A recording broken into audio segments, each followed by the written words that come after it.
नमस्कार दोस्तों, uni exam IAS के इस इनिशिएटिव में आपका स्वागत है। इस इनिशिएटिव में हम लेकर आए हैं प्रीवियस ईयर क्वेश्चन सीरीज, जिसमें हम प्रीवियस ईयर क्वेश्चंस के थ्रू रिवीजन करते हैं इंपॉर्टेंट टॉपिक्स का। इसी सीरीज में आज हम लाए हैं हिस्ट्री और आर्ट एंड कल्चर्स के कुछ इंपॉर्टेंट टॉपिक्स जो हम रिवाइज करेंगे प्रीवियस ईयर क्वेश्चंस के थ्रू। इस सीरीज में आज प्रीवियस ईयर हम डिस्कस कर रहे हैं 2013 के सवाल। आइए शुरू करते हैं। जो ये पहला सवाल है यह है इंडियन रॉक कट आर्किटेक्चर को लेकर। इंडियन रॉक कट आर्किटेक्चर में जो सबसे जरूरी बातें याद रखने की है वो ये है कि इसके अर्लीस्ट एग्जाम्पल हमें मिलते हैं बाराबर और नागार्जुनी हिल्स पे। बाराबर नागार्जुनी हिल्स जो कि सिचुएटेड है जहानाबाद डिस्ट्रिक्ट बिहार में। ये गया से, जो गया बहुत इंपॉर्टेंट सेंटर है बुद्धिस्ट कल्चर में, वहां से नॉर्थ साइड में 15 से 20 किलोमीटर की दूरी पर स्थित है। इस बाराबर और नागार्जुनी हिल्स पे टोटल 7 गुफाएं हैं, 7 केव्स हैं, पर ये सब मैन मेड हैं। ये मोरन एरा की गुफाएं हैं, मोरन एरा में बनी हुई हैं। और यहाँ पे बाराबर में 4 गुफाएं हैं, 4 केव्स हैं, और नागार्जुनी में 3 हैं। जो सबसे इंपॉर्टेंट, सबसे फेमस बाराबर की जो केव्स हैं उनका नाम है लोमास ऋषि केव और सुदामा केव। अब अगर कभी ये सवाल आता है कि कैसे पता लगा कि ये मोरन एरा की हैं। मोरन एरा में जैसा कि आप जानते हैं पॉलिश बहुत अच्छी होती थी स्टोन्स पे, तो इन जो केव्स हैं इनके अंदर मोरन एरा पॉलिश पाई गई है, जिनका रिफ्लेक्शन बहुत ज्यादा है, बहुत अच्छा होता है। साथ ही इन केव्स में अशोका और उनके जो ग्रैंडसन है दशरथ, उनके इंस्क्रिप्शंस मिले हैं जो कि प्राकृत लैंग्वेज में है और ब्राह्मी स्क्रिप्ट्स में है। तो इसके थ्रू हमें पता लगता है कि ये जो केव्स हैं ये केव्स डोनेट की गई थी इन किंग्स के द्वारा। किसको? आजीविका सेक्ट को। ये एक इंपॉर्टेंट इंफॉर्मेशन है। अब इससे आगे बढ़ते हैं। अगर इसी टाइम पीरियड में थोड़ा सा 100-200 साल, 1-2 सेंचुरी हम पीछे जाएं, तो इसी टाइम पीरियड की एक बहुत इंपॉर्टेंट जो रॉक कट केव्स हैं वो हैं हाथी गुम्पा केव्स, जो कि उदयागिरी और खांडागिरी हिल्स जो कि उड़ीसा कलिंगा में है वहां पर है। वहां पे एक बहुत इंपॉर्टेंट इंस्क्रिप्शन है खारवेला किंग का, कभी हम डिटेल में उसको डिस्कस करेंगे। ये कुछ इंपॉर्टेंट पॉइंट है। उसके बाद ये कह रहा है Badami are the oldest surviving rock cut caves. ये ऐसा कह रहा है, पर अभी हमने देखा कि जो oldest surviving rock cut caves हैं वो हैं बाराबर और नागार्जुनी हिल्स में। तो ये स्टेटमेंट गलत है। इसमें मैं आपको बता दूं बादामी जो है वो 6 सेंचुरी से लेके 8 सेंचुरी के बीच में इनका टाइम पीरियड है। जो चालुक्य किंग्स थे, चालुक्य के टाइम पे बादामी में काफी काम हुआ था, क्योंकि बादामी और जिसका एक और नाम वातापी है वो चालुक्यास की कैपिटल थी। तो इसका टाइम पीरियड 6 से 8 सेंचुरी एडी है। तो और बाराबर केव्स मौर्यन पीरियड में है और इसका टाइम पीरियड है 3rd सेंचुरी बीसी। और इसकी कुछ इंपॉर्टेंट चीजें हमने देखी हैं। तो ये स्टेटमेंट गलत हो गया। अब तीसरा स्टेटमेंट, और हाँ, अब बाराबर के स्टेटमेंट क्या कह रहा है, हमने अभी देखा बाराबर के बारे में, पर स्टेटमेंट क्या कह रहा है? स्टेटमेंट कह रहा है Barabar rock cut caves were original made for Ajivika. सही बात है, हमने कहा कि आजीविका को डोनेट की गई थी मोरन किंग्स के द्वारा। पर वो किंग्स कौन थे? वो किंग्स थे अशोका और उनके ग्रैंडसन दशरथ। ये कह रहा है एम्परर चंद्रगुप्त मौर्य, पर ऐसा तो कोई इंस्क्रिप्शन हमें मिला नहीं, ना हमने इस बारे में बात करी है, तो ये स्टेटमेंट हो गया गलत। और ऊपर पहला स्टेटमेंट क्या कह रहा था? Are the oldest surviving rock cut caves in India, ये भी गलत हो गया। तीसरा स्टेटमेंट देखते हैं, at Ellora caves were made for different faiths.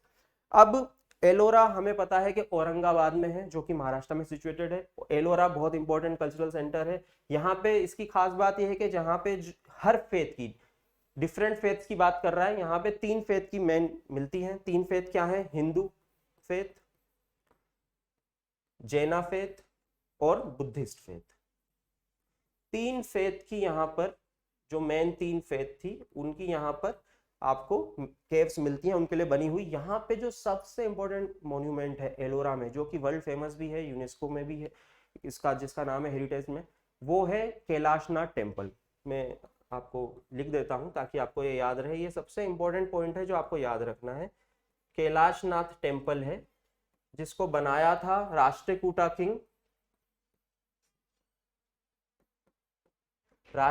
King Krishna one ने। वन इनका नाम है, याद रखिएगा, कृष्णा वन, क्योंकि इस डायनेस्टी में कृष्णा 2, कृष्णा 3 भी थे, तो कृष्णा वन है। और इनका टाइम पीरियड है 756 से 773। राष्ट्रकूटा, जो कि आप जानते हैं कि राष्ट्रकूटा उस टाइम पे बहुत ही पावरफुल रूलर्स थे, जिन्होंने कि चालुक्य, जो यहाँ पर हमने डिस्कस किया था, बादामी में थे, उनको हटाकर ये आए थे, पहले ये इनके फ्यूजिटिव थे। तो इस तरह से पहला स्टेटमेंट गलत है, दूसरा गलत है, पर तीसरा सही है, तो इसका आंसर हो गया सी, थर्ड ओनली। चलिए अगला सवाल पे देखते हैं। अगला सवाल है चाइनीज ट्रेवलर हुएनसांग के बारे में। हुएनसांग, और बहुत ही इंपॉर्टेंट इवेंट है हुएनसांग का इंडिया आना, क्योंकि जो उन्होंने इसके बारे में रिटर्न एविडेंस छोड़े हैं उससे रिकंस्ट्रक्शन करने में बहुत मदद मिली है हिस्टोरियन को उस पर्टिकुलर टाइम पीरियड की। तो पहले फायान आया था गुप्ता पीरियड में, जिसके बारे में हम कभी डिस्कस करेंगे। आज बात हो रही है हुएनसांग की। तो हुएनसांग के बारे में कुछ इंपॉर्टेंट पॉइंट मैं पहले बताना चाहता हूँ। हुएनसांग आए थे हर्षा के पीरियड में, और ये लगभग 15 से 16 साल इंडिया में रहे। इनका टाइम पीरियड जनरली माना जाता है 629 से 645 एडी, जब ये इंडिया में थे। इंडिया में इस टाइम कौन रूलर था? मेन रूलर, ऐसे तो बहुत रूलर थे, जो नॉर्थ इंडिया में सबसे पावरफुल रूलर था वो थे उस टाइम हर्षवर्धन। हर्षवर्धन का टाइम पीरियड ये जनरली टाइम पीरियड अस्क्राइब करते हैं हिस्टोरियन, ये इनका टाइम पीरियड था। तो हम देख सकते हैं कि विद इन इसी टाइम पीरियड में ये आए, इस टाइम पीरियड में ये आए। इन्होंने ये सेंट्रल एशिया से बाय लैंड आए थे, तो सेंट्रल एशिया से होते हुए इंडिया में आए। ये जो अभी का आज का अफगानिस्तान हम जानते हैं, आज का जो पाकिस्तान हम जानते हैं, उस लैंड के थ्रू ये नॉर्थ वेस्ट फ्रंटियर के थ्रू ये आए और इंडिया में आए। इनकी एक जरूरी बात, इंपॉर्टेंट बात यह है कि ये इंडिया में काफी घूमे। ये दक्कन भी गए, ये साउथ भी गए, ये आसाम की साइड भी कहा जाता है गए, और नालंदा में भी इन्होंने बहुत टाइम बिताया। नालंदा में इन्होंने कहा जाता है कि 6 से 7 साल बिताए, और वहां पर इन्होंने नालंदा के कई जो डिस्क्रिप्शन दिए हैं उससे हमें पता लगता है कि नालंदा उस समय कैसी यूनिवर्सिटी थी, कैसे काम करती थी। चलिए आगे आते हैं। इन्होंने जो बुक लिखी उसका नाम है सीयू की। ये सीयू की इन्होंने बुक लिखी। अब इस बुक में इन्होंने जो कई चीजें बताई हैं, अब पहले हम देखते हैं यहाँ पे क्या है। यहाँ पे है रोड्स एंड, इसके बाद in this context which of the following statement is are correct. तो ये कह रहे हैं the roads and river routes were completely immune from robbery. मतलब कंप्लीटली इम्यून, मतलब आप घूम रहे हो, जा रहे हो, तो रॉबरी नहीं होगी। पर इन्होंने अपने अकाउंट में खुद लिखा है कि जब ये इंडिया में घूम रहे थे तो मोर देन वंस इनको रोप किया गया, इनके साथ रॉबरी हुई। तो ये स्टेटमेंट गलत हो गया, क्योंकि वो खुद कह रहे हैं कि भाई मेरे साथ रॉबरी हुई। तो कंप्लीटली इम्यून ये गलत हो गया। दूसरा और दूसरे में कह रहे हैं regard punishment for offences, ordeals by water, fire, poison were the instrument for determining the innocence और गिल्ट ऑफ ए पर्सन। ये सही स्टेटमेंट है, इन्होंने ऐसा लिखा है। इन्होंने ये भी लिखा है कि किस किस तरह के पनिशमेंट दिए जाते थे, क्रिमिनल लॉस, क्रिमिनल क्राइम जो होते थे उनके लिए क्रिमिनल्स को क्या पनिशमेंट दिया जाता था, उसके बारे में भी इन्होंने लिखा है। इन्होंने हर्षा के बारे में और भी चीजें लिखी हैं, जैसे कि इन्होंने लिखा है कि इनके टाइम पे जब हर्षा के दरबार में थे तो वहां पे 2 बड़ी असेंबलीज हुई, एक प्रयाग में हुई, एक असेंबली कन्नौज में हुई। Kannauj was the capital of Harsha. तो 2 असेंबलीज के बारे में भी इन्होंने बात करी है, हम उनको भी देख लेते हैं क्योंकि थोड़ा इंपॉर्टेंट है। एक कन्नौज असेंबली, एक प्रयाग असेंबली। पर इन दोनों में अंतर था। क्या अंतर था? जो कन्नौज असेंबली हुई वो बुद्धिस्ट असेंबली थी, रिलीजियस असेंबली थी, जिसमें महायान जो फॉलो करते थे, हुएनसांग महायान फॉलो करते थे। तो कन्नौज असेंबली में बुद्धिज्म के जो रिलीजन था उसको लेके बात हुई, चर्चा हुई, विवाद हुआ, और एंड में वो उसको लेकर बाद में उसको गिफ्ट भी दिए गए। हर्षा ने बहुत गिफ्ट दिए जिनके बारे में उन्होंने लिखा है। हालांकि उन्होंने ये कहा है कि हुएनसांग ने लिखा है, मैंने वो गिफ्ट लेने से मना कर दिया। दूसरी असेंबली प्रयाग में हुई। इस असेंबली के बारे में हुएनसांग ने कहा है कि जो प्रयाग असेंबली थी ये चैरिटेबल पर्पस के लिए थी, डिस्ट्रीब्यूशन ऑफ चैरिटीज जो किंग ने किया वो प्रयाग असेंबली में हुई। उनका कहना है कि किंग इतनी चैरिटी करी कि 5 साल से जो खजाने में जो जमा पूंजी थी वो सब खाली हो गई। उन्होंने अपने पर्सनल बिलोंगिंग भी दे दी है। ये 2 असेंबलीज के बारे में इन्होंने बात करी है, थोड़ी जरूरी थी तो मैंने बता दी। तीसरा हो गया है the tradesman had to pay duties at ferries and barrier stations. ये कह रहे हैं कि भाई जब व्यापारी जाते थे, ट्रेड्समैन जाते थे तो उनको ड्यूटी पे करनी पड़ती थी। ये बिल्कुल सही बात है, उन्होंने ऐसा लिखा है। तो 2 और 3 सही है, तो बी सही हो गया।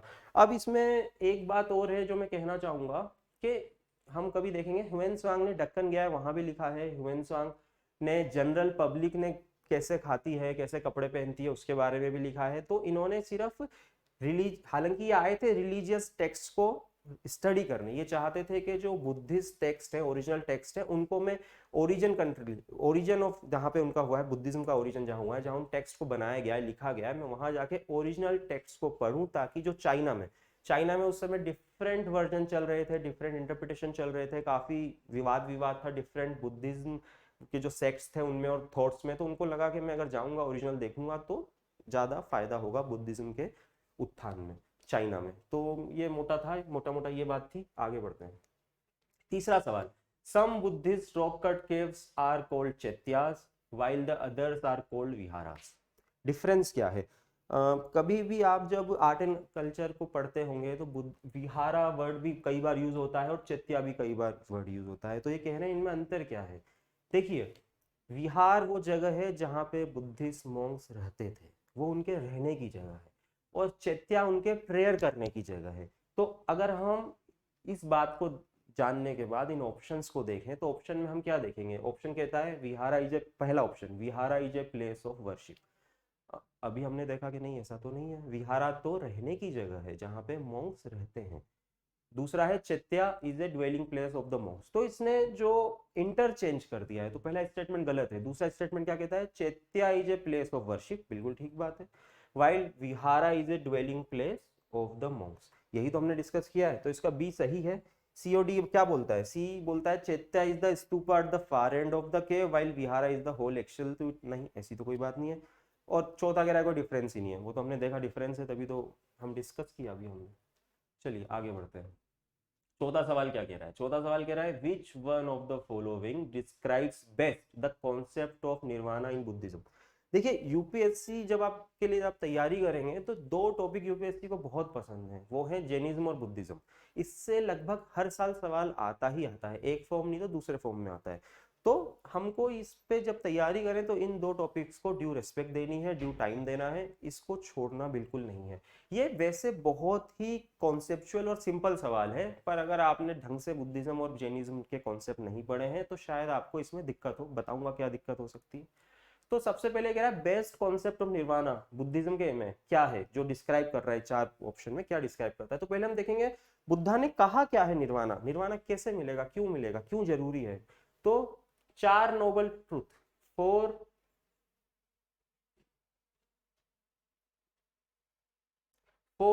नोबल ट्रूथ हैं, फोर नोबल ट्रूथ क्या है? पहला कहता है वर्ल्ड इज फुल ऑफ सोरो, सर्वम दुखम दुखम। बुद्धा कहते हैं दुख तो है, दुनिया में हर जगह दुख है। बुद्धा कहते हैं वर्ल्ड इज फुल ऑफ सोरो, सर्वम दुखम दुखम। ये पहला नोबल ट्रूथ है, मतलब ये तो मान ही लो अगर दुनिया है तो दुख है। गालिब ने भी इस पे कहा है, पर हम बुद्धा तक ही रहते हैं। आगे बढ़ते हैं। दूसरा वर्ल्ड इज फुल ऑफ सोरो, आगे क्या कहते हैं? कॉज ऑफ सोरो इज डिजायर। मतलब वो कह रहे हैं कि ये तो मान लो दुख है, पर दुख का कारण भी समझो, उस वो है डिजायर। तो कॉज बता रहा है दूसरा नोबल ट्रूथ, कॉज ऑफ सोरो, इसका कॉज बता रहा है सोरो का, जो है डिजायर। अब यह पता लग गया कि दुनिया में दुख है, यह भी पता लग गया उस दुख का कारण क्या है। अब तीसरा चीज आगे बढ़ती है, वो कहती है suggestion of desire is possible. मतलब जो दुख का कारण है उसको खत्म किया जा सकता है। दुख का कारण है डिजायर, डिजायर का सजेशन पॉसिबल है। कैसे? Suggestion of desire is possible, तब और कैसे? अष्टांगिक मार्ग।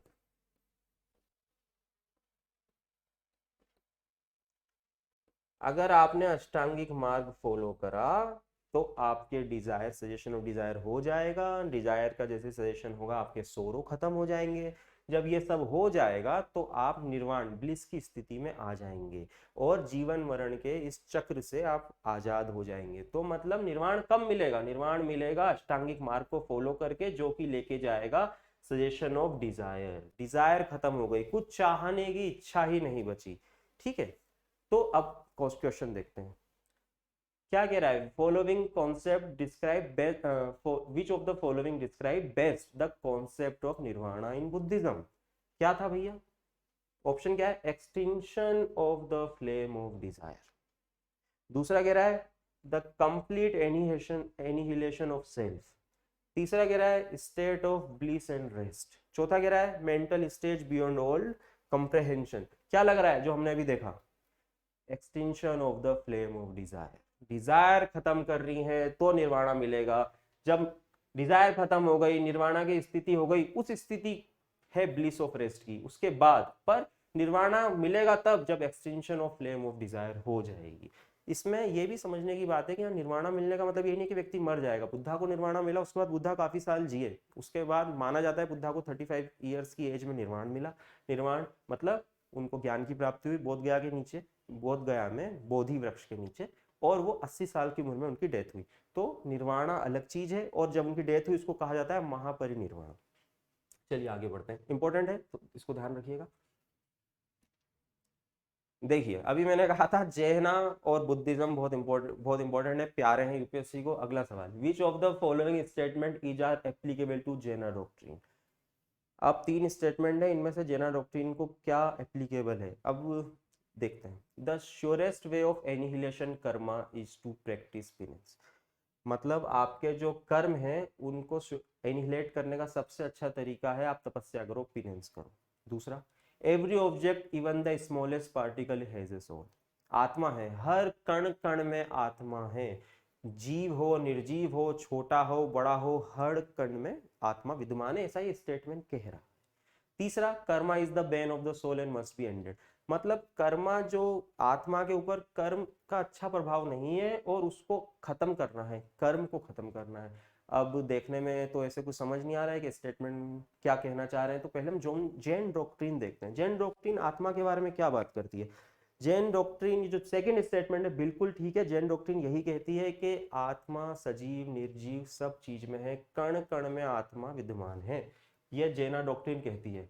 अब जैना डॉक्ट्रिन एक और बात कहती है कि ये जो आत्मा है, जब आत्मा अपने प्योरेस्ट फॉर्म में होती है तो ये इस तरह से है जैसे कि एक कांच है बिल्कुल साफ, जिसमें जो चमक रहा है, या फिर कुछ ऐसा बीइंग, ये बीइंग नॉन बीइंग जो भी है, ये ऐसी चीज है जो चमक रही है, ये अभी अपने प्योरेस्ट फॉर्म में है। जब ये कर्म करेगा, कोई भी काम करेगा, तो उसका एक्शन होगा, इसके ऊपर रिएक्शन होगा।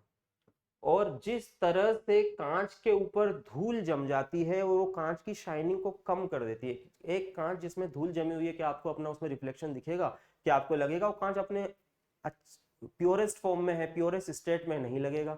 आपको उसको देखने के लिए उसकी धूल हटानी पड़ेगी। तो पर जेना कॉन्सेप्ट कहता है कि जैसे ही आपने कर्म करने चालू करे, अच्छे करे बुरे करे जैसे भी करे, जो आपकी आत्मा की आपकी सोल की प्योर स्टेट है उसके ऊपर ये कर्म अपना प्रभाव छोड़ते हैं, और ये अपनी प्योरेस्ट फॉर्म में नहीं रहता। जिस तरह कांच के ऊपर मिट्टी जम गई ना, वैसे ही आपके आत्मा के ऊपर इन कर्मों ने अपना प्रभाव छोड़ा और ये अपनी अब प्योर स्टेट में नहीं रहे। ये जैना डॉक्ट्रिन कहती है। अब जैना डॉक्ट्रिन कहती है कि भाई अब हमको तो आना है इस पहली स्टेज में, पर हम तो यहाँ पहुंच गए जिसमें आत्मा को ढक लिया गया चीजों ने, तो भाई क्या करेंगे?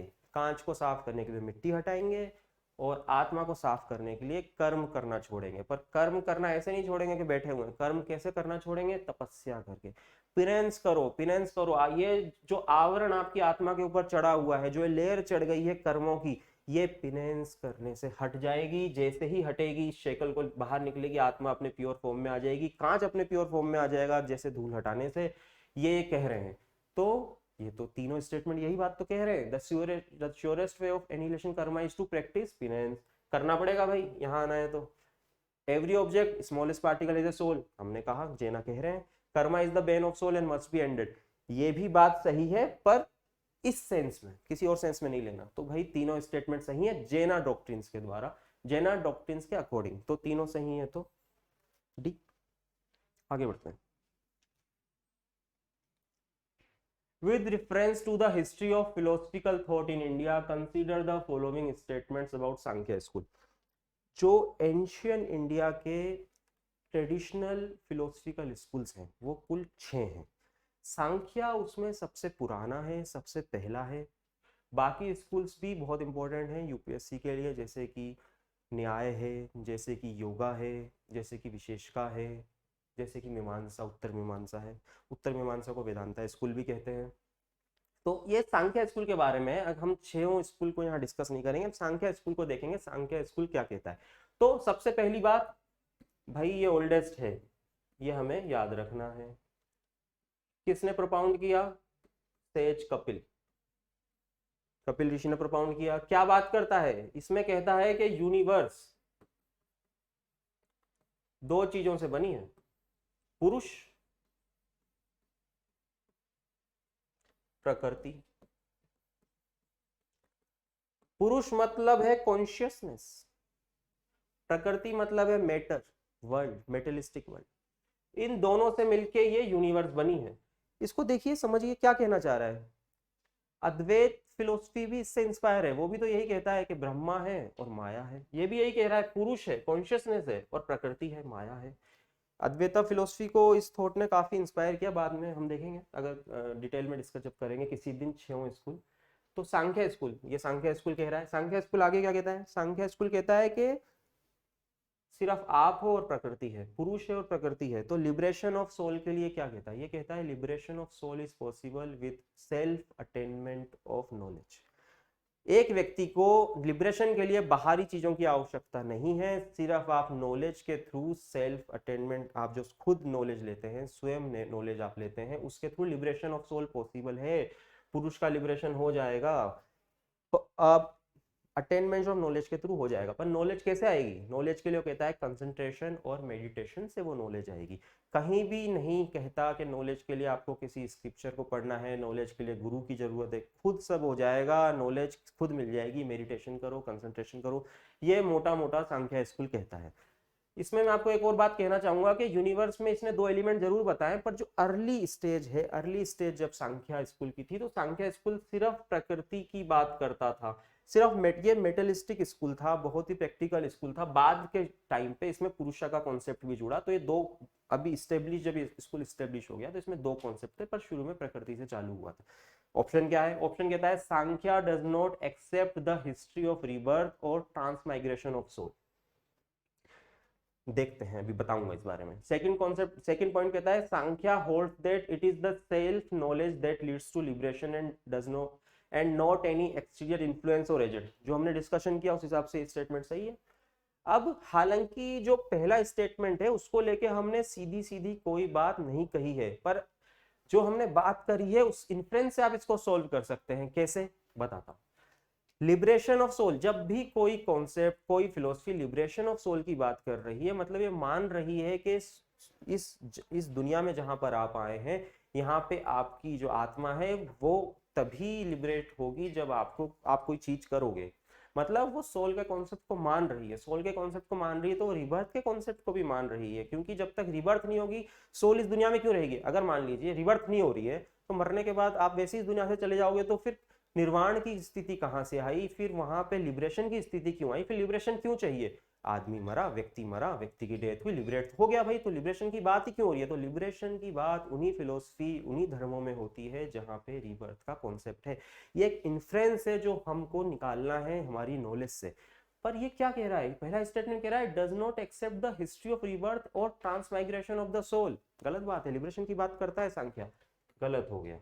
तो सेकेंड स्टेटमेंट, ये सवाल बहुत ही अच्छा सवाल है, क्योंकि एक स्टेटमेंट आ जाता है आपकी नॉलेज से और दूसरा स्टेटमेंट आपको निकालना है इन्फ्रेंस ऑफ नॉलेज, जो आपकी नॉलेज है उस स्कूल के, उसको लेके। बहुत ही अच्छा सवाल है, और सांख्य स्कूल के बारे में इतना जानने से ये सवाल हो गए।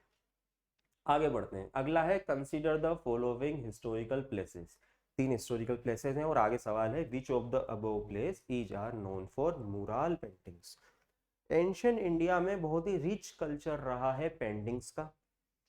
कुछ इंपॉर्टेंट एग्जांपल्स हैं। अजंता केव्स, जो लगभग सभी जानते हैं, वो इसमें अवेलेबल भी है, अजंता केव्स। तो एक सामान्य सा नॉलेज से आप ये तो पता लगा लेंगे कि अजंता केव तो है, क्योंकि यहाँ पे मुराल पेंटिंग्स हैं, ये तो आपको पता लग जाएगा। पर बाकी दो ऑप्शन देखते हैं। सांची स्तूप, सांची स्तूप भी बहुत इंपॉर्टेंट है बुद्धिज्म को लेकर, बुद्धिज्म को जो कल्चर है उसको लेके। यहाँ पे 3 स्तूपा हैं।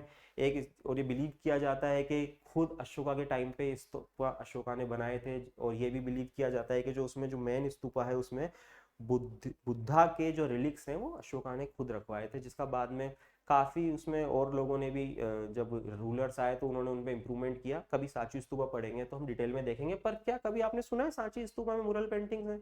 नहीं है, वहां तो स्तूपा है, मुरल पेंटिंग जैसी कोई बात नहीं है। तो हमें ये भी पता लग गया आम नॉलेज से कि भाई ये तो गलत है। तीसरा option Lepakshi temple. Lepakshi temple के बारे में कई लोग नहीं जानते हैं। लेपाक्षी टेम्पल बहुत ही इंपॉर्टेंट टेम्पल है कई चीजों में, आर्किटेक्चर स्टाइल को लेकर भी कुछ इंपॉर्टेंट इसके साथ एनेक्डोट्स भी जुड़े हुए हैं, हम वो भी देखेंगे।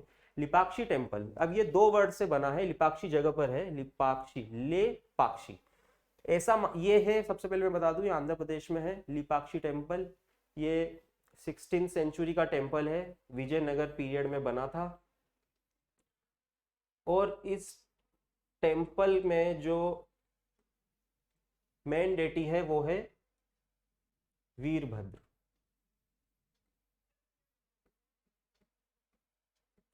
ये शेवाइट एक टेम्पल है, वीरभद्र टेम्पल है, शेवाइट टेम्पल है। ये शिवा का ही एक नाम है वीरभद्र। लिपाक्षी टेम्पल दो वर्ड, जो टेम्पल का नाम तो वीरभद्र है, 16th सेंचुरी का है, विजयनगर पीरियड का है। इसमें दो इंपॉर्टेंट जो चीजें हैं जिसके बारे में सवाल आगे आ सकता है। एक यहाँ पे बहुत फेमस है नंदी स्टेचू, आप गूगल करिएगा, नंदी का सिंगल रॉक से बना हुआ मोनोलिथिक स्टेचू है, बहुत बड़ा है, हाइट उसकी बहुत ज्यादा है, बहुत बड़ा है, और ऐसा माना जाता है कि अपने टाइप का पूरे वर्ल्ड में अकेला ऐसा स्टेचू है। दूसरा यहाँ पे हैंगिंग पिलर्स, हालांकि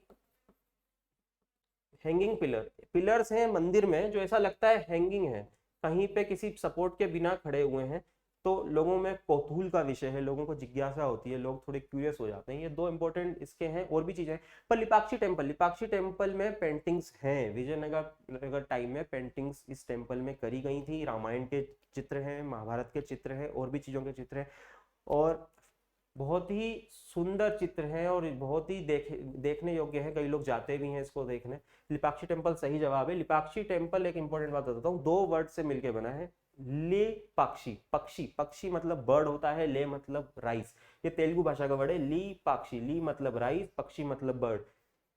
अब ये किस पक्षी के उठने की बात हो रही है? तो लोकल लोग मांगते हैं कि जब सीता का हरण करके रावण ले जा रहे थे और जटायु की रावण से लड़ाई हुई, तो जटायु जिस जगह पे गिरे वो जगह है ये, जहां पे टेम्पल जिस जगह पे स्थित है, लीपाक्षी। लीपाक्षी मतलब राइस बर्ड।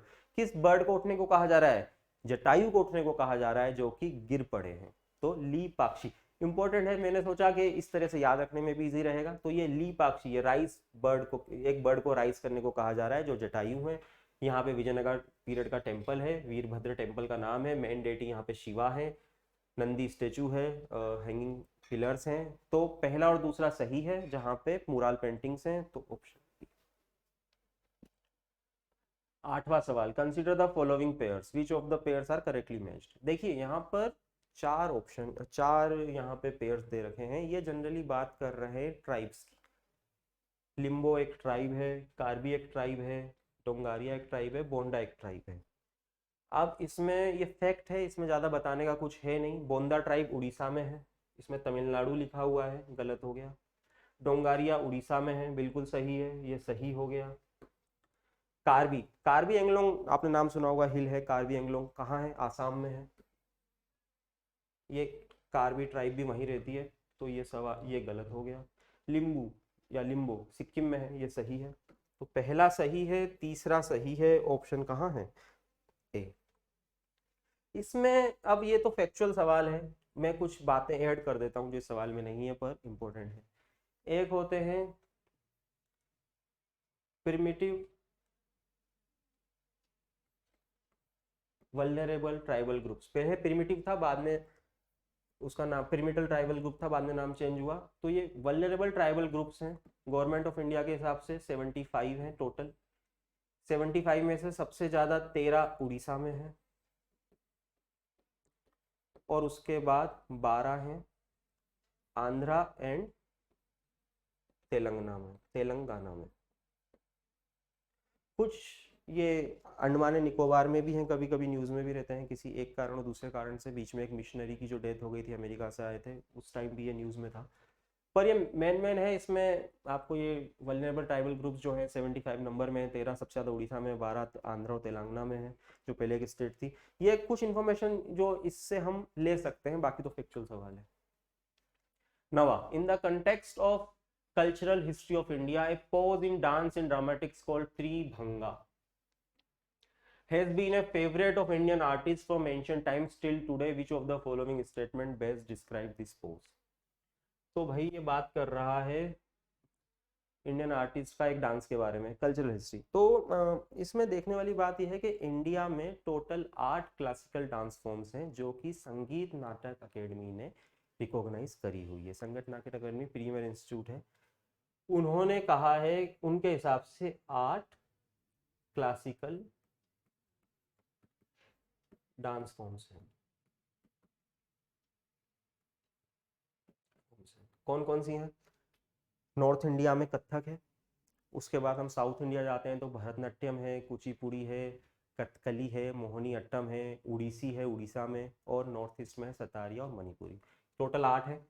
पर मिनिस्ट्री ऑफ कल्चर के हिसाब से, मिनिस्ट्री ऑफ कल्चर कहता है, एक और कहता है, मिनिस्ट्री ऑफ कल्चर में कहता है कि 9 है, और ये छऊ को भी एक क्लासिकल डांस फॉर्म कहता है।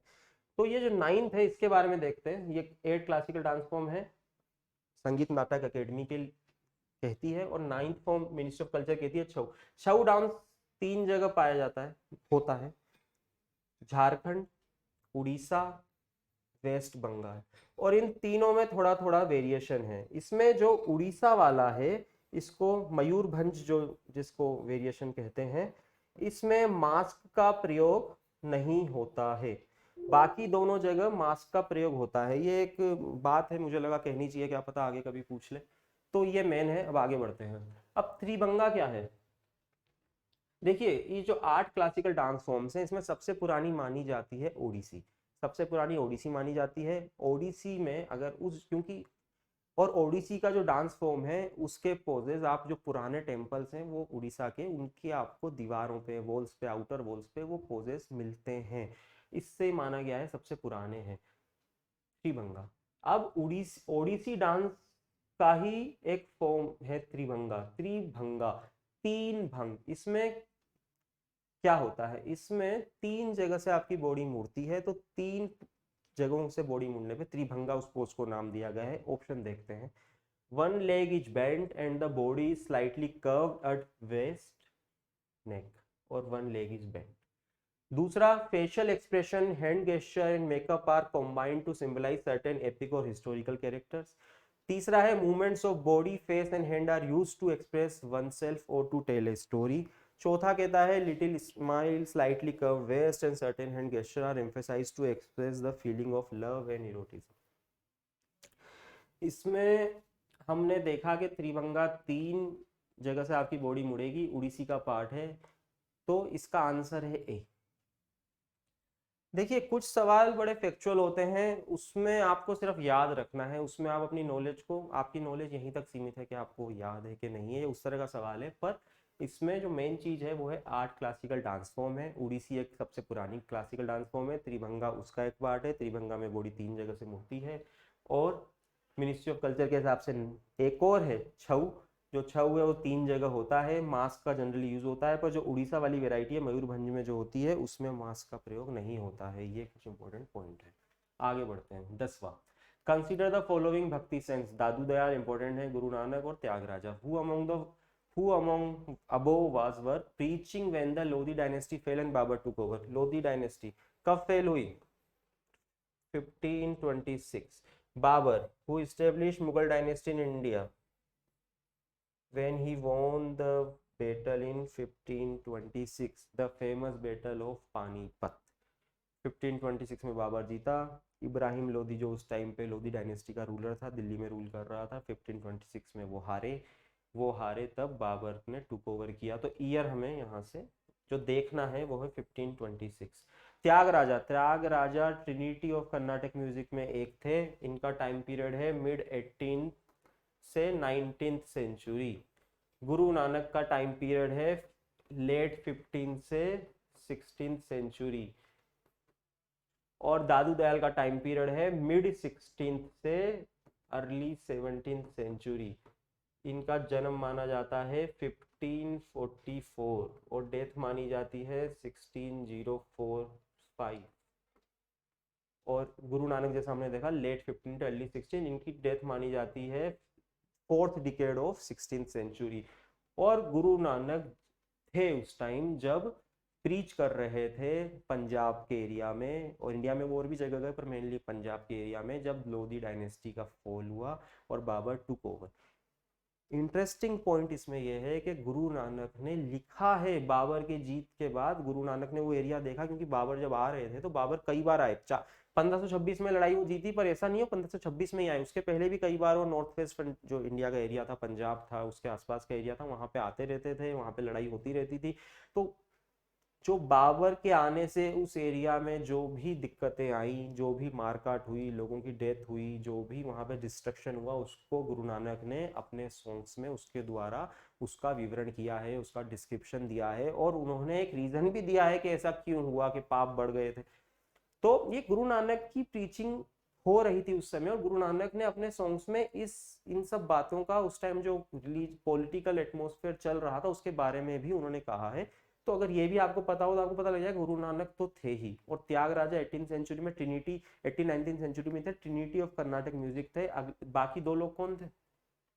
एक थे मुत्थुस्वामी और तीसरे थे श्यामा शास्त्री। ये तीनों एक ही टाइम पीरियड में थे, 18 मिड 18 सेंचुरी से मिड 19 सेंचुरी, तीनों एक ही टाइम थे। इनको कहा जाता है trinity of Carnatic music.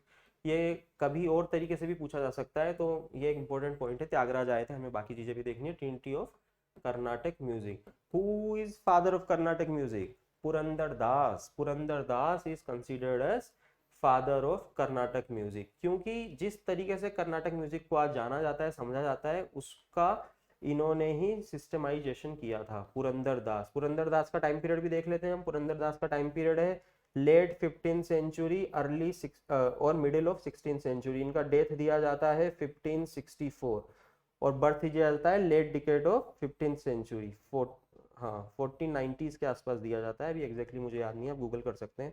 I think 94 था, 1494। और ये कहाँ थे? ये थे विजयनगर एम्पायर में। इनकी डेथ भी हम्पी में हुई है, विजयनगर एम्पायर में थे ये पुरंदर दास।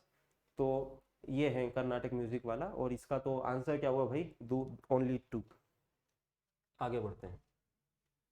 11th question, which of the following characterize the people of Indus valley civilization? IVC बहुत ही पसंद है यूपीएससी को, इससे सवाल पूछ लेता है। आईवीसी के बारे में हम क्या जानते हैं? आईवीसी के बारे में जानते हैं कि एक अर्बन सिविलाइजेशन थी अपने मेच्योर दौर में, और इंडियन सब कॉन्टिनेंट में काफ़ी जगह फैली हुई थी। ये सरस्वती सिविलाइजेशन भी कहा जाता है इसको, इंडस वैली सिविलाइजेशन भी कहा जाता है। इंडस वैली के आसपास के एरिया में इसकी मेन साइट है, जैसे कि हड़प्पा आपने नाम सुना है, मोहनजोदारो आपने नाम सुना है, लोथल आपने नाम सुना होगा, कालीबंगा आपने नाम सुना होगा, तो और इनके बारे में पढ़ा भी होगा। तो पहला ऑप्शन क्या कह रहा है? They possessed great palaces and temples. कभी पढ़ा है आपने कि आईवीसी में एक बहुत बड़ा महल मिला है, पैलेसेस मिले हैं, बहुत बड़े बड़े मंदिर मिले हैं? ऐसा यहाँ कुछ भी नहीं मिला है। अर्बन सिविलाइजेशन थी, बहुत ही अर्बन प्लानिंग बहुत अच्छी थी, पर यहाँ पे बड़े बड़े पैलेसेस, बड़े बड़े टेम्पल्स जैसा कुछ भी नहीं मिला है। और यहाँ पे रिलीजियस लोगों का और रूलर्स का क्या रिलेशन था, किस तरह वो लोग रूल किया जाता था, इसको लेके भी थोड़ा अभी मतभेद है, अलग अलग थ्योरीज में। पर ये यूनिविटी है कि ना तो वहाँ पे कोई बड़ा पैलेसेस मिले हैं, ना टेम्पल्स मिले हैं, क्योंकि एक्सकेवेशन में ऐसा कुछ भी नहीं मिले। Second, they worship both male and female deities. बिल्कुल सही बात है, आपने देखा होगा कि फिगरिन्स जो मिले हैं उसमें मेल और फीमेल डेटी जो दोनों हैं। मदर गॉडेसेस को ये पूजा करते थे। मदर गॉडेसेस के यहाँ बहुत सारे फिगरिन्स मिले हैं। कभी आप न्यू दिल्ली में अगर हैं तो यहाँ पर आप अगर नेशनल म्यूजियम जाएंगे तो वहां पे आपको बहुत सारे आईवीसी टाइप के फिगरिन्स मिलेंगे, मेल फीमेल दोनों। तीसरा, दे एम्प्लॉयड हॉर्स ड्रॉन चैरियट्स। भाई हॉर्स की कंट्रोवर्सीज तो काफी टाइम कई जगह पे रही है, पर ये माना जाता है और ये एस्टेब्लिश फैक्ट है आज के टाइम पे कि हॉर्सेस आर्यंस के साथ इंडिया में आए हैं। आईवीसी की साइड से हॉर्सेस नहीं मिले हैं। और हॉर्सेस ड्रोन चैरियट्स, ऐसा माना जाता है कि इंडस जब आर्यंस आए तो वो इसको यूज करते थे बैटल्स के लिए, हॉर्स ड्रोन चैरियट्स। और चैरियट्स वो ही लेकर आए ऐसा माना जाता है। हालांकि अभी कुछ डिस्कवरी हुई है उत्तर प्रदेश के एक जगह पर पर उसको हम नहीं देखते। हम इस सवाल के अगर हम देखें तो इंडस वैली सिविलाइजेशन में कोई भी हॉर्स ड्रोन चैरियट, यानी कोई ना चैरियट मिले हैं और ना ही हॉर्सेस ड्रोन चैरियट्स के कुछ एविडेंस मिले हैं। गलत। तो भाई सेकंड सही है, तो ऑप्शन बी। कभी हम आईवीसी अगर देखेंगे तो इस ये हॉर्स की डिबेट और पैलेसेस टेम्पल इनके बारे में हम डिस्कस करेंगे, पर इस सवाल के लिए अभी इतना ही। 12वां सवाल, 12th question, with reference to Indian history the members of the constituent assembly from the provinces were directly elected by the people of those provinces, nominated by the Indian National Congress and the Muslim League, elected by the provincial legislative assemblies, selected by the government for their expertise in constitutional matters। अब constituent assembly बनी थी 1946। ये assembly कैसे बनी थी? पहले इसके अलग अलग तरीके से प्रयास किए गए कि भाई इलेक्शन हो या किस तरह से बने, पर बाद में डिसाइड किया गया कि जो स्टेट की असेंबलीज हैं, जो लेजिस्लेटिव असेंबलीज हर स्टेट में बनी हैं, उन्हीं के लोग आपस में उन्हीं के लोग वोटिंग करें और उन्हीं के लोगों को सेलेक्ट करके, इलेक्ट करके, सेलेक्ट गलत वर्ड है, इलेक्ट करके लोगों को कंस्टिट्यूएंट असेंबली में भेजें। तो इनडायरेक्ट इलेक्शन था एक तरह से, उसमें पब्लिक इन्वॉल्व नहीं थी, पर पब्लिक के इलेक्टेड रिप्रेजेंटेटिव्स ने आगे लोगों को चुना, जैसे कि राज्यसभा में होता है। आज की जो राज्यसभा है उसमें कौन, वो इनडायरेक्ट इलेक्शन है, पब्लिक डायरेक्ट इलेक्ट नहीं कर रही है, पर पब्लिक के द्वारा इलेक्टेड लोग ही आगे लोगों को इलेक्ट कर रहे हैं। ऐसा हुआ था कंस्टिट्यूएंट असेंबली में। तो भाई ऑप्शन कौन सा सही हुआ? They are elected by the provincial legislative assemblies, ये ऑप्शन इसका सही हो गया। डायरेक्टली इलेक्टेड गलत है, nominated by the Indian National Congress and Muslim League ये भी गलत है, सेलेक्टेड बाय द गवर्नमेंट ये भी गलत है। They are elected by the provincial legislative assembly. आगे बढ़ते हैं। The demand for the Tebhaga peasant movement in Bengal was, Tebhaga movement, Tebhaga peasant movement हुआ था 1946 में बंगाल में। किसके द्वारा? इसके मेन ऑर्गेनाइजेशन क्या थी? ऑल इंडिया, पहले देख लेते हैं फिर आंसर देखेंगे, थोड़ा पढ़ लेते हैं इसके बारे में। किसान सभा। अब ये ऑल इंडिया किसान सभा क्या थी? ऑल इंडिया किसान सभा कम्युनिस्ट पार्टी ऑफ इंडिया का पीजेंट फ्रंट थी। और तो सीपीआई एक पार्टी थी, उसका पीजेंट फ्रंट थी ऑल इंडिया किसान सभा। ऑल इंडिया किसान सभा ने ऑर्गेनाइज करा था, हेल्प करी थी इस मूवमेंट, पीजेंट मूवमेंट में, तीभागा पीजेंट मूवमेंट। और कौन इसमें? बहुत सारे लोग इन्वॉल्व थे, पर हमको याद रखने के लिए आपने एक नाम सुना होगा, चारू मजूमदार, नक्सलवाड़ी मूवमेंट से जुड़े हुए थे, चारू मजूमदार। देखिए, history is all about linking events, linking people, ताकि आपको याद रहे। चारू मजूमदार आपको याद रहे, तो याद रखने के लिए मैं आपको बता रहा हूं कि जो चारू मजूमदार थे नक्सलवाड़ी मूवमेंट से जुड़े हुए थे। नक्सलवाड़ी मूवमेंट कब हुआ था? 1967 इन वेस्ट बंगाल, नक्सलवाड़ी मूवमेंट। ये व्यक्ति चारू मजूमदार सीपीआई, उस जमाने में सीपीआई का पार्ट थे और ऑल इंडिया किसान सभा से भी जुड़े हुए थे। ऑल इंडिया किसान सभा सीपीआई का पीजेंट फ्रंट थी, जो यहाँ पे सपोर्ट प्रोवाइड करा रही थी लोगों को, किसानों को। अब हो क्या रहा था, क्यों ये मूवमेंट हुआ? देखिए, आजादी के पहले लैंड के एक बहुत बड़े हिस्से पे कुछ गिने चुने लोगों का अधिकार था। वो लोग कौन थे? वो लोग थे जमींदार लोग थे या फिर अमीर लोग थे, लोकल जो लैंडेड एलाइट थी गाँव में, उनके पास मैक्सिमम जमीनें थी। अब ऐसे व्यक्ति खुद तो खेती कर नहीं सकते, when you are so few in numbers but you have so vast resources in land, form of land, you can't till all of that land by yourself. आप खुद खेती नहीं कर सकते। अपने आसपास भी देखिएगा, अगर किसी के पास बहुत जमीन है तो वो खुद सब कुछ नहीं कर सकता। वो भी ऐसा नहीं करते थे, पर लोग तो बहुत थे इंडिया में, तो वो लोग थे या तो लैंडलेस थे, जिनके पास खुद का लैंड नहीं था, या फिर उनका खुद का लैंड इतना बड़ा नहीं था कि इतना वो उगा सके उस पे कि खुद के लिए और उनको कुछ मिल पाए। तो वो लोग क्या करते थे? वो लोग थे इनसे लैंड को लेते थे, शेयर क्रॉपिंग करते थे, उस लैंड को खुद उस लैंड पे खुद टिलिंग करते थे, एग्रीकल्चर करते थे, और इसका एक परसेंटेज ओनर को देते थे और एक परसेंटेज खुद रखते थे। वो परसेंटेज क्या था? 50-50, 50 ले जाएगा ओनर, 50 ले जाएगा टिलर, शेयर क्रॉपर। तो मेहनत सारी उनकी, पर मिलेगा 50। तो इस मूवमेंट की डिमांड क्या थी? इस मूवमेंट की डिमांड थी 50-50 नहीं चलेगा, हम सिर्फ ओनर को 1/3 देंगे और 2/3 खुद रखेंगे, 50-50 नहीं होगा। तीभागा यानी तीसरा भाग, इसको अगर हम तोड़ेंगे तीभागा को तो बनेगा तीसरा भाग, यानी कि लैंड के एक्चुअल ओनर को सिर्फ मिलेगा 1/3 because he has not provided any services. सारा काम किया गया है, सारी मेहनत की गई है टिलर के द्वारा, फार्मर के द्वारा, शेयर क्रॉपर के द्वारा, तो उसको मिलेगा 2/3। तो तीभागा मतलब ओनर का भाग 1/3। ऑप्शन देखते हैं, reduction of the share of the landlords from 1/2 of the crop to 1/3। सवाल खत्म। आगे के ऑप्शन भी देख लेते हैं ताकि दिखे गलत क्यों है। The grant of ownership of land to peasants, ownership की ग्रांट पीजेंट्स ने नहीं मांगी। पीजेंट्स ने कहा हमारा शेयर बढ़ाओ, जमींदार का लैंडलॉर्ड का शेयर कम करो, लैंड के ओनर का शेयर कम करो। आधा आधा नहीं, 3 भागा, 1 भाग उनका, 2 भाग हमारा। Third, the uprooting of zamindari system and end of serfdom. भाई इतने रिवोल्यूशनरी कोई बात नहीं हुई थी। Writing off all peasants day, ये बात भी यहाँ पर इस मूवमेंट में नहीं हुई थी। आगे बढ़ते हैं। People of India agitated against the arrival of Simon commission. अब साइमन कमीशन आपको पता है बना था 1927 नवंबर में, इंडिया में आया 1928 में। क्यों बना था? 1919 में आए थे मोन्टागू चेम्सफोर्ड रिफॉर्म, जो 1919 के एक्ट के थ्रू आए थे, जिसने डायर की स्टेब्लिश की थी स्टेट लेवल पे। ठीक है, स्टेट लेवल पे डायर की आई थी, सेंट्रल लेवल पे भी इसके प्रोविजन थे, पर जो डायर की आई थी वो स्टेट लेवल पे आई थी, जहाँ पे रेस्पॉन्सिबिलिटीज को बांट दिया गया था 2 अलग अलग ग्रुप में, इलेक्टेड और सेलेक्टेड लोगों के ग्रुप में। और सेंट्रल लेजिस्लेटिव असेंबली बनी थी सेंटर में। तो ये साइमन कमीशन बना था 1928 में, इंडिया आया था, नवंबर 27 में आया था। 1919 का जो एक्ट बना था, इसके प्रोविजंस को रिव्यू करने के लिए आया था।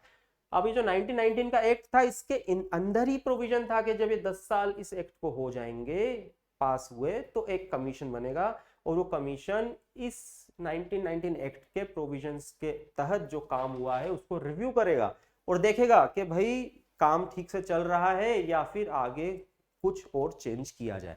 तो प्रोविजन तो विद इन एक्ट थे, तो फिर साइमन कमीशन जब बना तो उसके लिए इंडिया के पब्लिक ने एजिटेट क्यों करा? अगर एजिटेशन सिर्फ इसलिए था कि कमीशन क्यों बन गया, तो एजिटेशन तो यही हो जाना चाहिए था इस प्रोविजन को लेके, पर साइमन कमीशन जब बना तभी एजिटेशन क्यों हुआ? क्योंकि इंडियन पब्लिक हैज ए दिक्कत, problem with how this commission has been formed, the composition of commission, not a single Indian member was chosen to be part of this commission. All European character of Simon Commission was an issue with Indian public. Indian public ने सोचा, उनको लगा, Indian leadership को लगा कि एक ऐसा important commission जिसके द्वारा निर्धारित किया जाएगा how the people of India will be ruled in future, और हमें ही उसका भागीदार नहीं बनाया गया है, हमें इस लायक नहीं समझा गया है कि हम खुद सेल्फ रूल को लेकर अपना, हमारे ऊपर जो रूल होगा अगर हम उसके पार्ट रहेंगे, वी कैन, हम बता सकते हैं दिक्कत कहाँ कहाँ है, हम ज़्यादा, क्योंकि हम उसके भुक्तभोगी हैं, हमारे ऊपर ही रूल किया जा रहा है, तो हम बता सकेंगे। They want to be a partner. तो ये मेन चीजें हैं। तो Indian never wanted the review of the working of, ऐसा कुछ नहीं है यहाँ पे, इस बारे में कोई बात नहीं हुई। Simon commission recommended the abolition of dyarchy, अभी तो आया ही है, अभी रिकमेंड कहाँ करेगा, अभी तो आया है, बना है, रिकमेंडेशन तो बाद में देगा ना भाई। तो अराइवल और साइमन कमीशन से के लिए उसने रिकमेंडेशन अभी तो दी नहीं, अभी तो इंडिया में आया है 1928 में, बात करेगा, उसका प्रोविजन क्या, वो क्या बोला था कि हम आएंगे, बात करेंगे, फिर देंगे, गलत। There was no Indian member in the Simon commission, यही तो, इसी बात पे सारी लड़ाई है भाई। सही हो गया। चौथा क्या कह रहा है? Simon commission suggested the partition of country. Partition of country का तो अभी मैटर ही नहीं हुआ, अभी तो किसी ने कहा ही नहीं पार्टीशन कर दो, किसी बड़ी पार्टी ने नहीं कहा, किसी बड़े लीडर ने ऐसी कोई बात नहीं करी।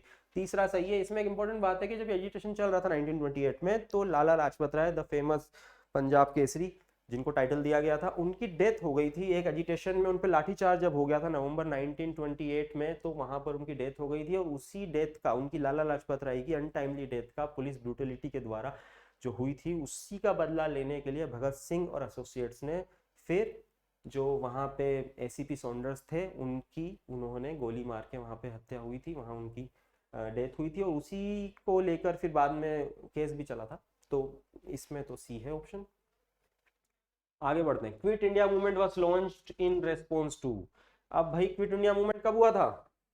ये तो हम सबको पता है, 1942 में हुआ था, अगस्त में हुआ था, 9 अगस्त को हुआ था, 8 अगस्त को बोला गया था। और जब लॉन्च होने वाला था उसके पहले सब बड़े लीडर्स, इंपॉर्टेंट लीडर्स को पुलिस ने गिरफ्तार कर लिया था, ताकि इसकी, उनको लगा गिरफ्तार कर लेंगे तो ये मूवमेंट जो है ये इसकी सारी एनर्जी चली जाएगी, ये सक्सेसफुल नहीं हो पाएगा। अगस्त में हुआ था, हमें पता है क्यों हुआ था, क्रिप्स मिशन आया था।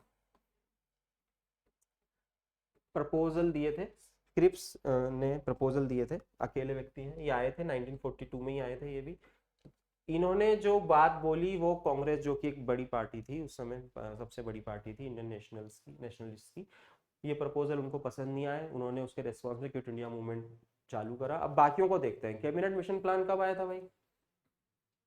1946। Cripps proposal 1942। Simon commission report, ये तो हमने देख ही लिया, 1929 के आसपास आई थी। और वेवल प्लान आया था 1945 में। शिमला कॉन्फ्रेंस जो हुई थी समर में, शिमला कॉन्फ्रेंस के बाद ये आया था। तो अगर हमें इनकी डेट भी पता हो, हमें कुछ ना पता हो क्विट इंडिया मूवमेंट का, बस हमें ये पता हो वेवल प्लान कब आया, साइमन कमीशन कब आया, क्रिप्स प्रपोजल कब आया, कैबिनेट मिशन प्लान कब आया, तो भाई 1942 से इससे भी हमें हो जाएगा, क्रिप्स प्रपोजल से ही हुआ होगा। हालांकि सारी बातें पता हो तो ज्यादा अच्छा है। चलिए आगे बढ़ते हैं। एनी बेसेंट वॉज, अब ये जो मॉडर्न इंडिया है उसमें बहुत ही इंपॉर्टेंट फिगर है एनी बेसेंट।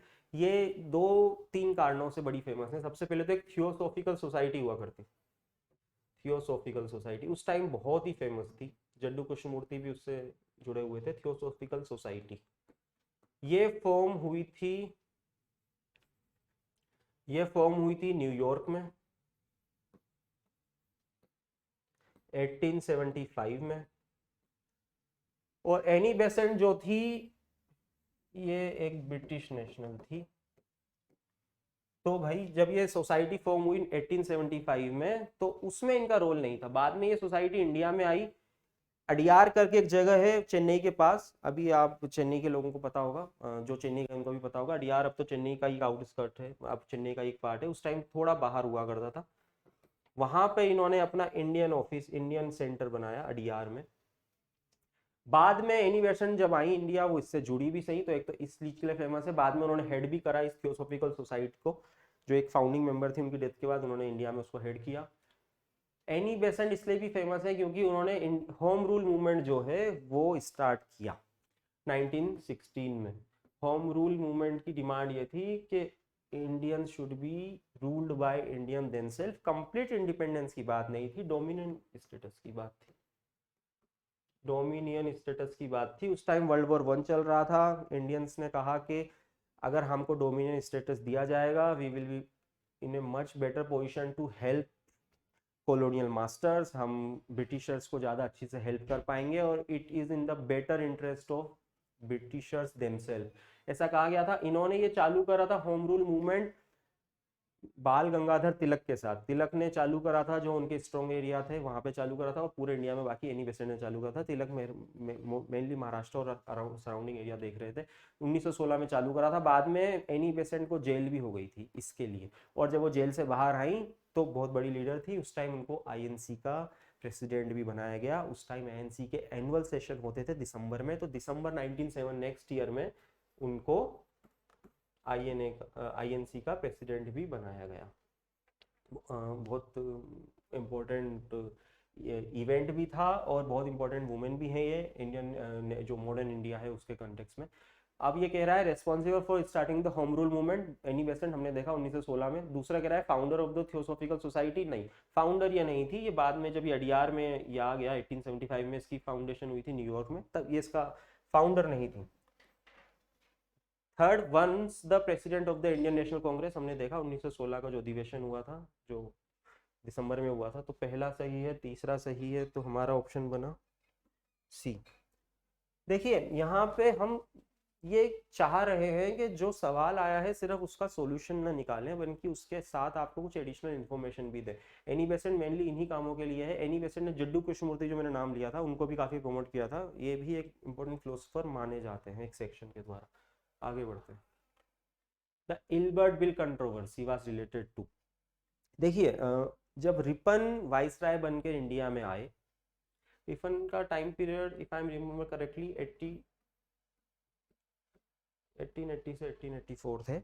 जब रिपन यहाँ पर आए तो रिपन ने कई चेंजेस लाए इंडिया के एडमिनिस्ट्रेशन में, उसमें, और इनको उस टाइम पे जो नेशनलिस्ट थे काफी फॉन्डली रिमेम्बर भी करते थे इस चीज के लिए। तो रिपन जो रिफॉर्म्स ला रहे थे उसमें एक इंपॉर्टेंट पार्ट था इल्बर्ट बिल। इसका देखिए उस समय जब क्रिमिनल ट्रायल होती थी तो उस टाइम ये प्रैक्टिस थी, ये प्रोविजन थे कि जब एक यूरोपियन के ऊपर केस चलेगा तो सिर्फ यूरोपियन जज ही उस केस को सुन सकता है, प्रिसाइड कर सकता है, Indians were not allowed.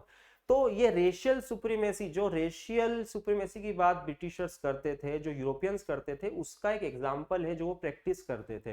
Ripon को लगा कि जस्टिस एक ऐसी चीज है जिससे कि ये इस्टेब्लिश किया जा सकता है कि सब लोग बराबर हैं और as a British crown don't, वो भेदभाव नहीं करता है, डिस्क्रिमिनेशन नहीं करता है इंडियन नेटिव इंडियंस में और यूरोपियंस में जो कि यहाँ पर प्रेजेंट हैं। तो इन्होंने, इल्बर्ट एक व्यक्ति थे, उन्होंने बिल लाया और पर इस बिल को लेके फिर 1883 में the original bill which was meant किस लिए, जो इसलिए था कि भाई यूरोपियंस को इंडियन जज भी उनके केसेस, क्रिमिनल केसेस सुन सके, इस उद्देश्य से लाया गया था 1883 में ब्रिटिश पार्लियामेंट में।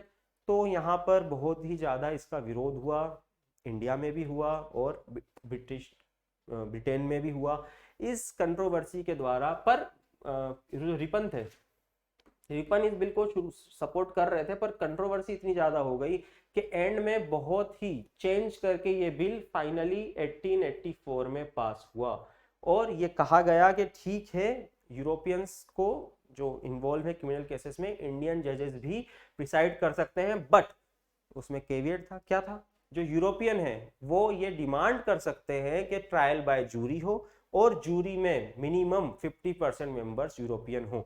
सो वो जब उस टाइम ट्रायल बाय जूरी भी चलता था, आपको पता है कि एक बहुत फेमस केस हुआ था मॉडर्न इंडिया में, जिसके बाद ट्रायल बाय जूरी इंडिया में बंद कर दिया गया था, वरना इंडिपेंडेंट इंडिया के भी शुरू के कुछ ईयर्स में trial by jury establish practice थी और उस समय भी थी। पर यूरोपियन जब डिमांड करेंगे कि यार अगर मेरे को इंडियन जज है तो जो एटलीस्ट 50% जो जूरी है वो यूरोपियन हो, तो it diluted the concept of this Ilbert bill, it diluted the whole spirit of this Ilbert bill, और इसी कारण बाद में रिपन ने रेजिग्नेशन भी दे दिया था। ये मोटा मोटा है, देखते हैं ऑप्शन क्या है। Imposition restrictions the Indian of certain to carry arms in India, ये आई थिंक कुछ यहाँ पे टाइपो एरर है, पर एक ये पहला ऑप्शन कह रहा है कि आर्म्स को कैरी करने से मना कर रहा था, ऐसी कोई बात नहीं थी, हमने देखा जस्टिस की बारे में थी।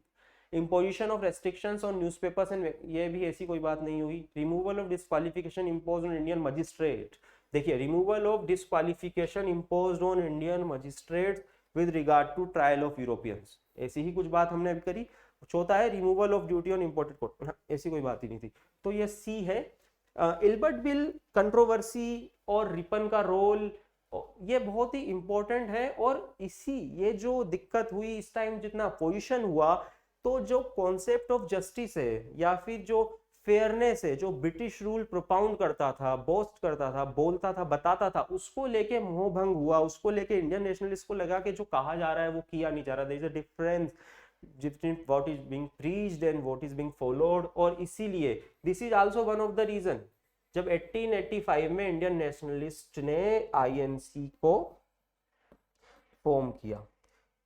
जो नेशनलिस्ट थे उनको इससे एक पुश मिला, उनको अपनी बात साबित करने का एक मौका मिला इस कंट्रोवर्सी से, कि देखिए जो कहा जा रहा है और जो करा जा रहा है उसमें अंतर है, they are not as fair as they claim, they are not what they are saying, they are not doing that। Justice पे जो इतना फोकस, इतना बयानबाजी होता था कि Britishers are fair people, they are providing justice to Indians, वो भ्रांति वो टूटी और नेशनलिस्ट ने आईएनसी की स्थापना 1885 में करी। आगे बढ़ते हैं, ओ खत्म हो गए। तो ये 17 सवाल थे टोटल, और ये हमने आज देखे, और उम्मीद करते हैं कि आपको इससे आपकी रिवीजन में मदद मिली होगी।